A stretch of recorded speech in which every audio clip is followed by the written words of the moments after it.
I wasn't recording that whole time. It didn't record. That's crazy.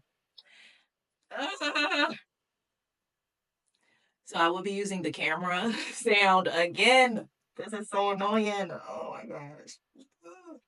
Whatever, whatever, whatever, whatever. I don't care. I don't care. Nobody talks about the grief that comes with growing up. When we talk about grief, we tend to only focus on when we lose people by way of them passing away. But today, we're not going to talk about the grief associated with losing people.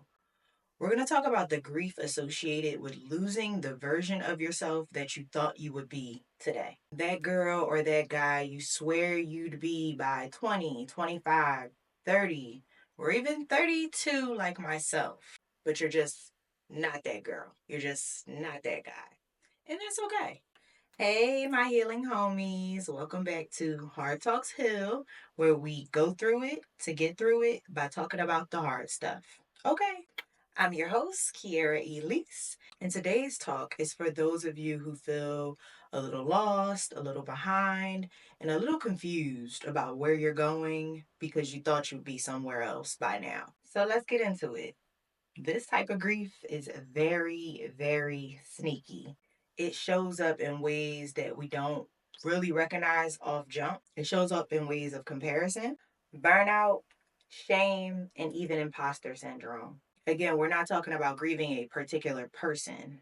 We're talking about grieving a plan that you had set for yourself however many years ago that just didn't quite pan out the way you thought it would. There's a sadness that you feel when you're met with unmet dreams. When you compare yourself to others, there's a tendency to feel like you're behind. There's pressures from society, family, friends, they're just all around trying to tell you where you should have been by now. For example, I'm pushing up on 33 and I am not exactly where I thought I would be by now.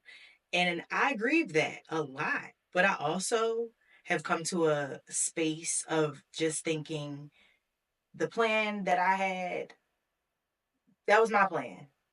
As a woman of God, I have to realize and understand and accept that my plan and God's plan are two different things a lot of the times.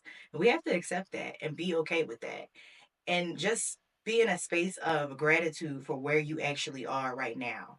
For example, me being 33, yes, I thought I would be married with kids by now at the very minimum. But guess where I am at? I'm a licensed mental health therapist. I have a master's degree. I am childless by choice. I am single by choice. I am living a life that I didn't think I would be living, but it's actually a little bit better than the plans that I had set for myself. Of course, I still dream and think about the husband and the children, but I'm not pressed. I'm no longer pressed because the plan that I had for those things, it's already dismantled. That plan is it's over with. It ain't happening in the way that I thought it was going to happen. And it may never happen. And I'm also in a space where I'm okay with that. And I want that for everybody else. You got to be okay with what you have. So I want to talk a little bit real quick about where those expectations that we set for ourselves started from. How did we get to a space of grieving a person or a life that we thought we would have because we don't have it? How come we don't have it? How come we wanted it in the first place? So let's talk about it. I kind of segued into it a little bit with just kind of talking about the pressures that we feel that we should have certain things done by a certain age. Where do those pressures come from? And I just want y'all to challenge those pressures in your life and see if that's a pressure that's coming from you or your spiritual guider, or if that's coming from outside sources that ain't got nothing to do with you for real, for real. Your family, your friends, your coworkers, the people you see on social media, they don't have anything to do with you. So if you're feeling pressured from those people or those entities, I challenge you to disrupt that a little bit. See if by disrupting that you feel a little bit better about your own life, because comparison is the thief of joy. I think that's how the saying goes, right? So Let's stop robbing ourselves of joy by comparing ourselves to people that we don't know anything about. I'm just saying. Also, a lot of times we are grieving a version of ourselves that our childhood self created.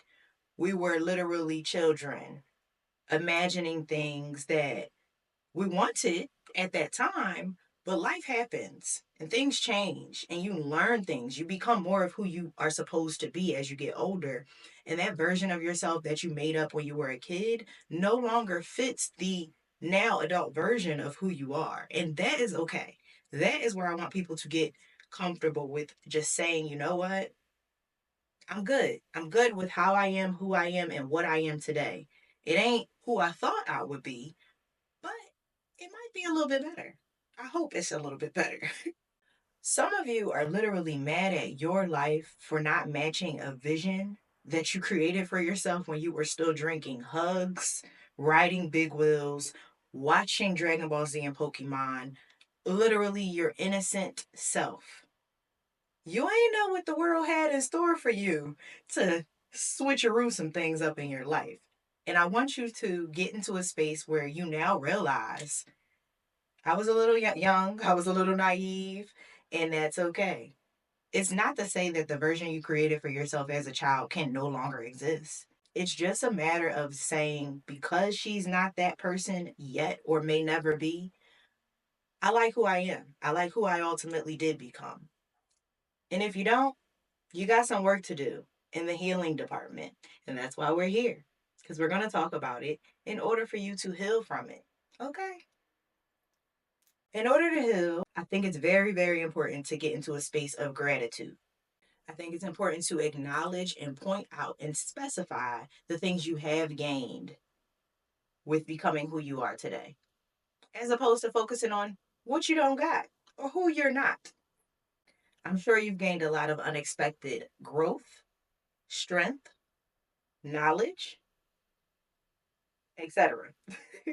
It's also about acknowledging the small wins that we don't even really consider to be small wins, like clarity and peace.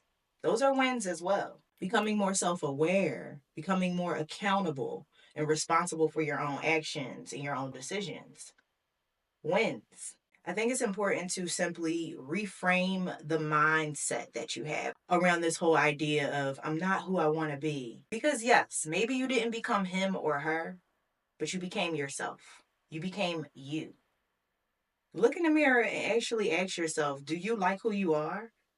And if you do, then you're good. And if you don't, check yourself before you wreck yourself. You better check yourself before you wreck yourself. You better check yourself before you wreck yourself. My bad, y'all. Um, yeah, do some self work. You already know when I start talking about doing some self work, I'm going to give you a few tools to start doing that. Give yourself permission to grieve. It's okay. It's okay to cry about it. One of my favorite slogans is crying is cool. It's okay. You're human. You got tear ducts for a reason. Use them if you feel it. Sit with it. Sit with those feelings. Sit with those emotions. Sit with that grief. And in due time, release it. Let it go. You literally cannot get over or heal from something you won't give a name to, something you won't admit actually hurt you. So that's exactly what I want you to do. I want you to honor the fact that something hurt, grieve it, sit with it, cry it out, and then let it go. However much time that takes for you, do it on your own timeline, but do it in that order.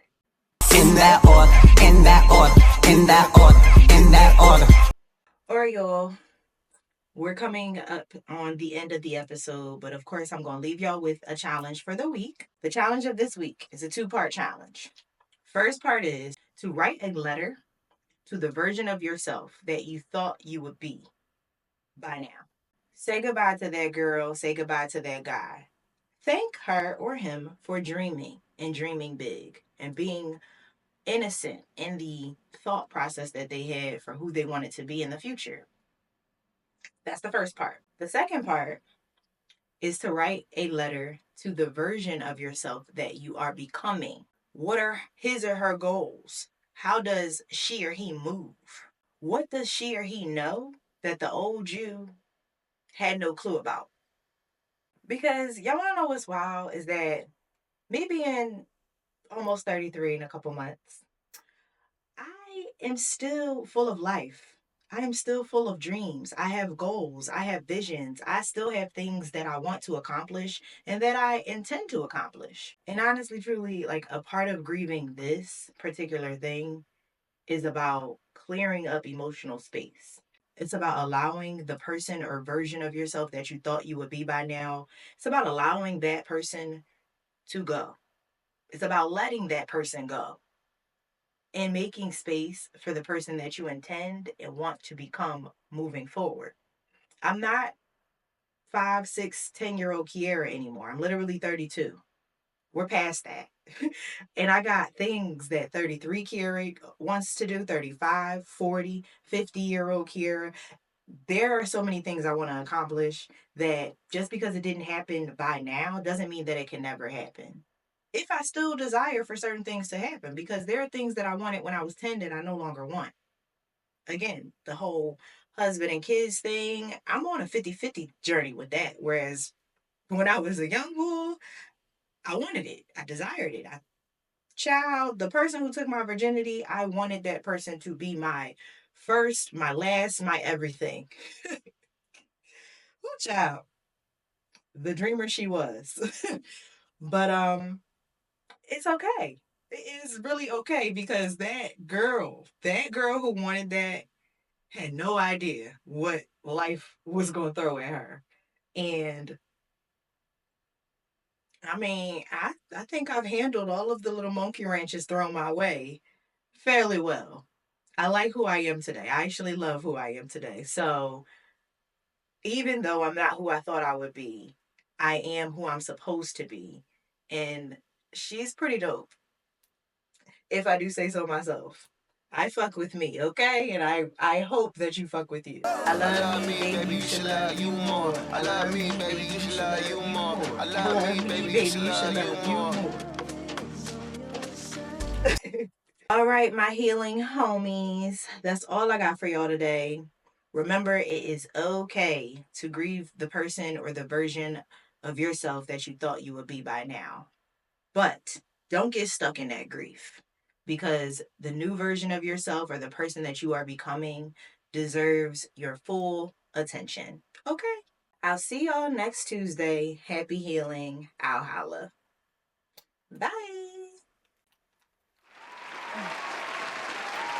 It's a wrap.